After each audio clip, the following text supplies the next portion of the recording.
Bon après-midi, richement salut en Christ.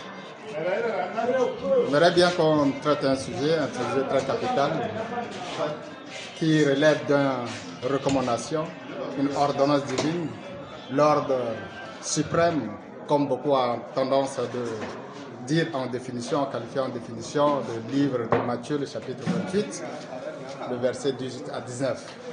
Cependant, aujourd'hui, nous allons nous focaliser sur un seul verset qui est le verset 19.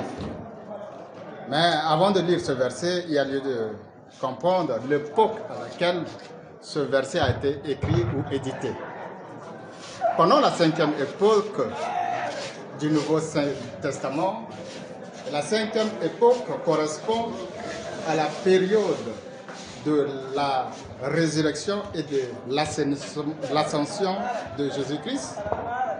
Ce fut alors à Jérusalem, sur la montagne des Oliviers, que notre Messie, le roi Seigneur Jésus-Christ, a émis cette ordonnance à ses disciples en disant « Allez donc et faites de toutes les nations des disciples, les baptisant au nom du Père, du Fils et du Saint-Esprit, selon Matthieu le chapitre 28, verset 19. » Cette recommandation commence par un mot invariable, une injection qui exprime plus souvent une réaction affective.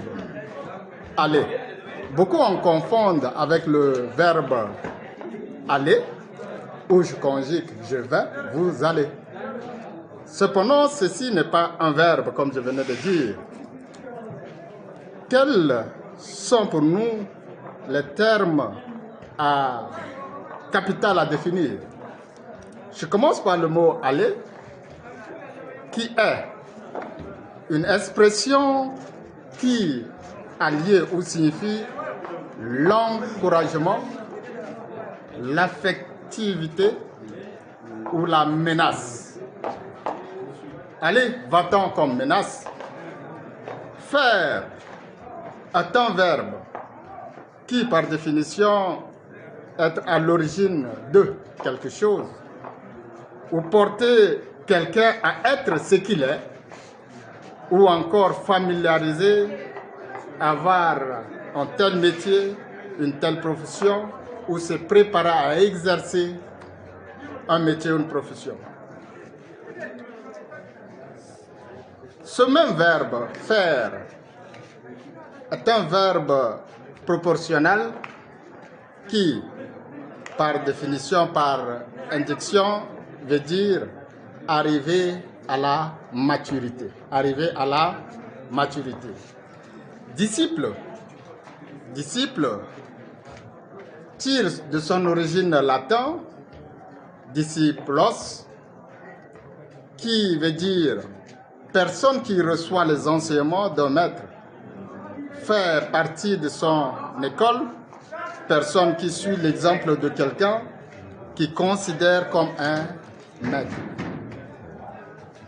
Je disais tantôt que par ce verset, beaucoup en disent ou en projet de se réunir et de dire nous partons, nous allons faire, nous irons en évangélisation.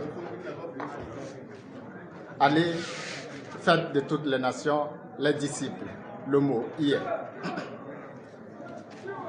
Au premier vue, cette recommandation semble avoir plusieurs commandements. Mais le mot originaire grec veut, par ce verset, faire comprendre à quelqu'un, ou comme je disais, l'originalité voudrait simplement dire aller et faire les disciples dans un seul commandement. En faisant recours à cette définition, Jésus encourage et menace en même temps ses disciples à quitter un point à un autre point pour aller d'abord évangéliser, témoigner, mais surtout évangéliser, témoigner et faire de ceux-là des disciples. Ça veut dire des remplaçants automatiques. ça veut dire de collaborateurs, ça veut dire des compagnons de lutte pour l'avancement de l'évangile. Une première question me vient à la tête. Pourquoi faire des disciples? Pourquoi faire des disciples? Faire des disciples est une collaboration. Faire des disciples est une collaboration au processus de développement de la croissance. Par ces mots, je voudrais nous renvoyer à la prière de Jésus selon le livre de Jean, le chapitre 3, le verset 30 qui dit « Il faut qu'il croisse et que je diminue ». Jésus, qui est 100% Dieu et 100% homme, émet un vœu que toute chair, 100% homme uniquement, grandisse et que lui diminue.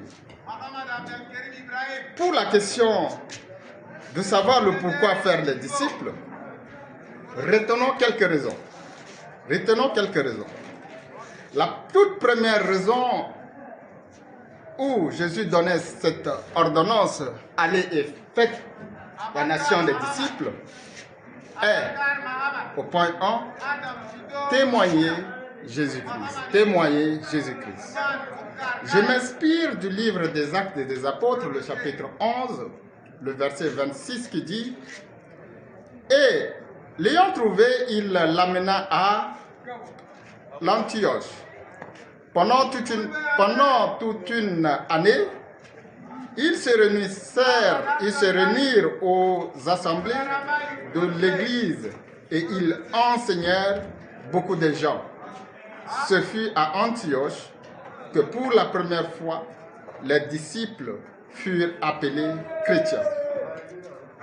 Je disais au premier point, faire des disciples, c'est amener à quelqu'un qui a reçu l'évangile de témoigner Jésus-Christ. Les actes ici rapportent que c'est pour la première fois que ces disciples ont été nommés ou décrits chrétiens. Chrétiens, mais avant qu'ils ne soient nommés chrétiens, il a dit par ce verset que tout le temps, tous les moments, d'autres n'ont pas autre chose à faire que de se réunir et de suivre les enseignements. Pendant qu'on suit les enseignements, on a d'abord une priorité d'avoir l'esprit de la personne qui nous enseigne. Et comme la personne qui nous enseigne prend également l'esprit de celui qui l'a enseigné, et à la jeunesse, Jésus qui a donné des ordonnances, l'attachement à l'enseignement de la parole de Dieu, au détriment des autres activités, à l'exemple de aller travailler, aller chercher du travail, faire autre chose autre que suivre, chercher la connaissance divine, a amené ces chrétiens, les hommes d'Antioche, à dire non. Tel que nous voyons cela, ils passent tout leur temps à écouter les enseignements et ils ne s'occupent de rien de tout. Ils ne font pas la même chose que nous. Ils ne nous ressemblent même pas. Ils n'ont pas leur comportement, mais seulement une chose est claire, ils sont les petits Christ ou ils ressemblent à leur maître Christ. Alors, faire quelqu'un un disciple, c'est, point 1, témoigner Christ lui-même. Le point 2 dit ceci, selon 1 Corinthiens, le chapitre 11, le verset 1, imiter le Christ. Le verset dit, soyez mes imitateurs comme je le suis moi-même de Christ.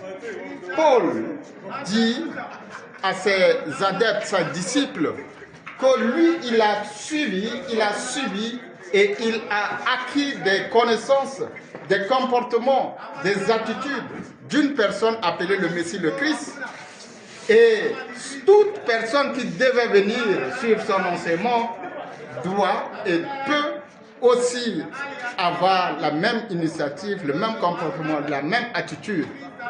Être initiatif, être imitateur, j'allais dire, de Christ est le premier point de faire les disciples. Amen. Amen. Le troisième point est une obligation de propager l'évangile. Une obligation d'annoncer l'évangile. Selon le livre de Colossiens, le chapitre 1, le verset 25, la Bible dit ceci: c'est d'elle que j'ai été fait ministre, selon la charge que Dieu m'a donnée auprès de vous, afin que j'annonce pleinement la parole de Dieu. Afin que j'annonce pleinement la parole de Dieu. Paul encore revient une fois de plus conseiller et dit ceci, que par des événements de souffrance qu'il a eus afin de faire des gens, implantation de l'Église, faire des pasteurs, des apôtres, des disciples, il dit qu'il n'a pas fait cela dans une beauté, mais avec une pure souffrance. Et cela l'amène aussi à une réjouissance que seul lui, il ne peut que annoncer l'évangile. Il dit, j'ai été fait ministre. Est-ce que c'est Paul simplement qui a été fait ministre? Non. Toi et moi, nous sommes faits ministres, selon 2 Corinthiens, le chapitre 5, le verset 18, qui dit, vous êtes ministre de réconciliation après avoir connu la nouvelle naissance, où tu es une nouvelle créature, tu es automatiquement un ambassadeur de la réconciliation, donc ministre de la réconciliation comme Paul. Amen. Amen. Le troisième point, pourquoi faire des disciples, est de faire des disciples, c'est aimer Christ. Faire des disciples, c'est aimer Christ. Une longue lecture pourra nous amener à comprendre une situation. Ceci, celui de Pierre et de Jésus lui-même. La Bible dit, après qu'ils eurent mangé, Jésus dit à Simon-Pierre, Simon, fils de Jonas, m'aimes-tu? Puisque tu m'aimes, Simon-Pierre, fils de Jonas, m'aimes-tu plus que même ceci? Il lui répondit, oui, Seigneur. Tu sais que je t'aime. Et Jésus lui dit, paie mes brebis. Paie mes brebis. Il dit encore une fois, le verset 17, il lui dit une seconde fois, Simon, fils de Jonas, m'aimes-tu? Pierre répondit, oui Seigneur, tu sais que je t'aime. Jésus répondit, paie mes brebis. Le verset 17, il lui dit pour la troisième fois, Simon, fils de Jonas, m'aimes-tu? Pierre fut attristé de ce qu'il lui avait dit pour la troisième fois, m'aimes-tu? Et il lui répondit, Seigneur, tu sais toutes choses, tu sais que je t'aime. Jésus lui dit, paie mes brebis. Il y a 3 versets ici où Jésus contraint, avant de donner l'ordre de faire les nations des disciples, contraint Pierre à comprendre un événement que beaucoup ignorent. À la terminaison du premier verset 15, Jésus lui dit, paie mes agneaux, paie mes agneaux. Toutefois, Jésus savait que si Pierre commençait à paître les agneaux, il pourra paître les brebis. Alors il dit une fois, paie mes agneaux, en s'assurant que par cet amour, Pierre s'attacherait à l'évangile, à l'enseignement, à l'affermissement de ses disciples, et que ces agneaux seront des brebis.